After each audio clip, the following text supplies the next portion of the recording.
Good afternoon, ladies and gentlemen. Can you hear me at the back? Very good. Well, welcome to this celebration and official opening of the greenhouse. Isn't it magnificent? Yes. It really, really is. My name is Hilary Benn. I'm the Member of Parliament for Leeds Central, including Beeston, and this is the first time I've stood in this part of the building, but like many of you who live locally, have watched it develop and unfold over the last, 2.5, 3 years.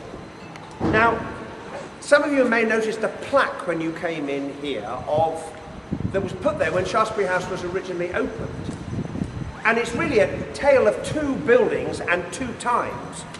Because at the time it was opened in 1938, Shaftesbury House was pioneering, visionary.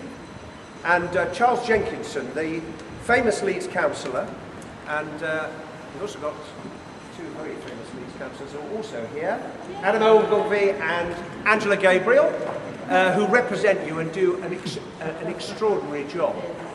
He was a visionary because he was about trying to provide people with accommodation, and Shaftesbury House was part of that. And it was pioneering at the time. But then, things moved on and other things happened in housing, and eventually Shaftesbury House became a bit of an eyesore. And when I was first elected here 11 years ago, one of the questions I used to ask is, well, what's going to happen with Shaftesbury House? And I think lots of people asked the question, not least those who lived in the community. And the reason I was really keen to come here today is because Situ came along and said, we've got an idea, we've got a vision for the 21st century, and it has now been realised.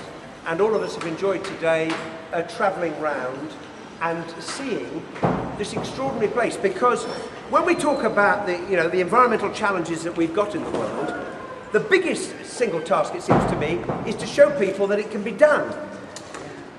And why the greenhouse is such an important project is you come here and you see it happening now. You don't have to read about it, you don't have to contemplate how difficult it will be to do it, although you had your moments when you were putting it together. But because you had a vision and you had a plan and you looked at how all of the bits fitted together, you were able to realise that dream. And I must say, I am very, very impressed indeed. Now, you've all been on the tour, have you? No. Yeah, so you all know about the boreholes?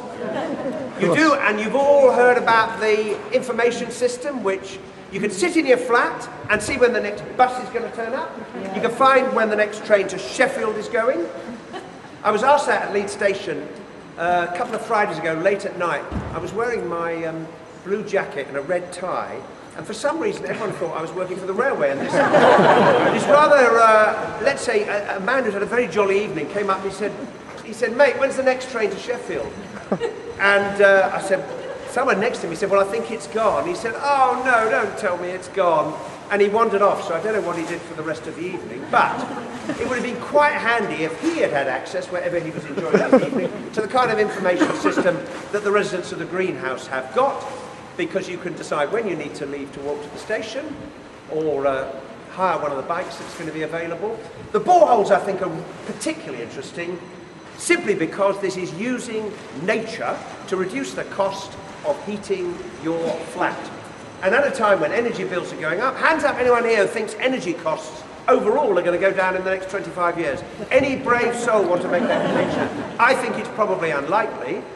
Here is a place you could come and live and insulate yourself, no pun intended, against the cost of rising energy, because the boreholes are tapping the temperature of the water that runs, how many metres down? 80 metres below. 80 metres below, which is a pretty deep borehole, and then using some very fancy equipment, heat exchangers and so on, it's helping you to live in the flats. How many of you are actually residents currently? There's a few, right. Well, it's very kind of you to allow us all to come and wander around today. And the other thing that's particularly impressive about this is the way in which it uses water. Now, one of the ironies, if you like, if people came from another planet and said you put a lot of effort as a society into producing perfectly good drinking water, and we do, and it costs a lot of money, and then about 10% of it we pour into our cisterns, and then, excuse my language, but we pee in it, and then we flush it away. Now, it doesn't make a lot of sense to do that when you can reuse the water that the heavens provide And what happens in the greenhouse is that is used to flush the loos, and it is used, having been filtered, to wash the clothes in the washing machine. So every single way you think about it, Situ and the team and the builders and the planners and the people you work with Yorkshire Water and the electricity company and your suppliers of the information system, have shown what the future can look like, and we're particularly proud because it's happening here in Beeston now. And that is why we're here today to celebrate this vision of the future, which is going to provide, homes already is, to lots of people who may not have come to Beeston before, but Beeston is, as it's always been in its own way, a happening place. So, with those words, thank you very much for your patience and for listening to me. I've got a plaque to unveil. And I think we ought to have a countdown. You need a bit of excitement. So if we start with 10, we'll work down. 10, 9, 8, 7, 6, 5, 4, 3, 2, 1.